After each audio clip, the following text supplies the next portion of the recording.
The most awaited moment has finally arrived. Amaravati, not just a city, but the beating heart of Andhra Pradesh's future. A symbol of aspiration, vision, and progress.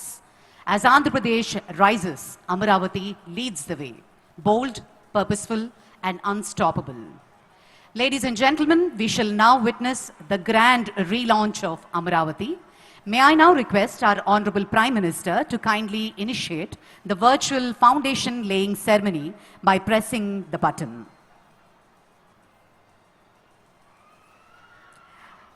Amaravati పునఃప్రారంభ మహోత్సవ కార్యక్రమం జరుగుతున్న తరుణం ప్రధాని గారి చేతుల మీదుగా అమరావతి మౌలిక సదుపాయాల పనులకు శంకుస్థాపన. గౌరవనీయులైన ప్రధానమంత్రి గారు అమరావతి అభివృద్ధి కోసం 74 కీలక మౌలిక సదుపాయాల ప్రాజెక్టులకు శంకుస్థాపన చేస్తారు. ఆంధ్రప్రదేశ్ శాసనసభ నిర్మాణానికి శంకుస్థాపన. 250 మీటర్ల ఎత్తులో 11.22 లక్షల చదరపు అడుగుల విస్తీర్ణంలో ఆంధ్రప్రదేశ్ శాసనసభ నిర్మించబడుతుంది. ఆంధ్రప్రదేశ్ హైకోర్టు నిర్మాణానికి శంకుస్థాపన.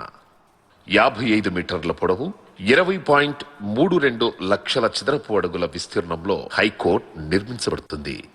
సచివాలయం మరియు హెచ్ఓడి టవర్ల నిర్మాణానికి శంకుస్థాపన.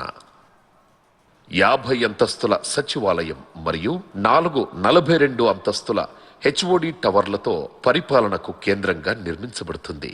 అమరావతి ట్రంక్ మౌలిక సదుపాయాలకు శంకుస్థాపన.